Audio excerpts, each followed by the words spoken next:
Hello प्यारे मित्रों, कैसे हैं आप। मैं ज्ञानेश्वर शर्मा। नक्षत्र की सीरीज के अंदर आप सभी का स्वागत है।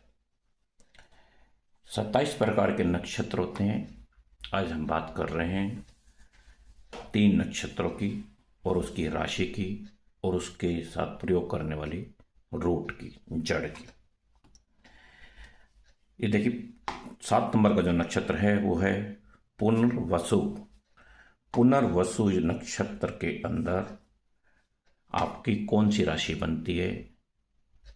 आपकी राशि बनती है कर्क, लगन कर्क। कर्क राशि के आप जातक होते हैं। फिर आते पुष्प नक्षत्र, 8वां नंबर है पुष्प नक्षत्र। पुष्प नक्षत्र की भी राशि बनती है कर्क। और इसके बाद है नक्षत्र आश्लेषा। आश्लेषा नक्षत्र का जो जातक होता है उसकी भी राशि बनेगी कर्क राशि। अब इन 3 नक्षत्रों के अंदर हम जानेंगे आज कर्क राशि के जातकों को कौन कौन सी जड़ का प्रयोग करना चाहिए। जड़ क्या करती है और क्या काम करती है आपकी लाइफ के अंदर, जड़ का प्रयोग हम क्यों करते हैं। जो जातक अगर स्टोन नहीं पहन सकते, इस कर्क राशि के जातकों को अगर स्टोन पहनना है और स्टोन महंगा है तो उसके लिए आप जड़ का प्रयोग कर सकते हैं। जड़ आपकी लाइफ के अंदर बहुत तेजी से कार्य करती है और बहुत तेजी से प्रभावित करती है। आपके नक्षत्रों के अनुसार आपको लाभ देती है। जड़ का प्रयोग करना जातक के लिए उतना ही लाभ देता है, उतना ही अच्छा है जितना आप स्टोन पहन के उसका लाभ प्राप्त करते हैं। अब हम बात कर रहे हैं पुनर्वसु नक्षत्र के अंदर आपको कौन सी जड़ का प्रयोग करना चाहिए। नंबर 1, पुनर्वसु नक्षत्र के जातकों को कौन सी जड़ पहननी चाहिए और ये क्या काम करती है, ये लाइफ क्या देती है। पुनर्वसु नक्षत्र के अंदर बांस की जड़, बांस का वृक्ष होता है। बांस का वृक्ष बहुत लंबा होता है और जितना अधिक पुराना बांस का वृक्ष होगा उस वृक्ष की आप देखेंगे, उस वृक्ष की जो आपको जड़ मिलेगी वो बहुत मजबूत मिलेगी। बांस के वृक्ष की जड़, इसकी जो जड़ है वो पुनर्वसु नक्षत्र के जातकों को पहननी चाहिए। ऐसे जातक जिसका पुनर्वसु नक्षत्र के अंदर किसी भी चरण के अंदर जन्म हुआ है उसको बांस की जड़ पहननी चाहिए। फिर हम बात कर रहे हैं नंबर 2, 8वां नंबर जो नक्षत्र है वह पुष्य नक्षत्र।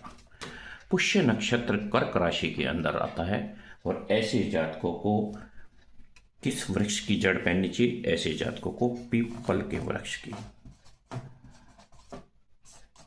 पीपल के वृक्ष की जड़ अगर आप पहनते हैं, पीपल जितना पुराना होगा उसकी जड़ उतनी ही अधिक कार्य करेगी।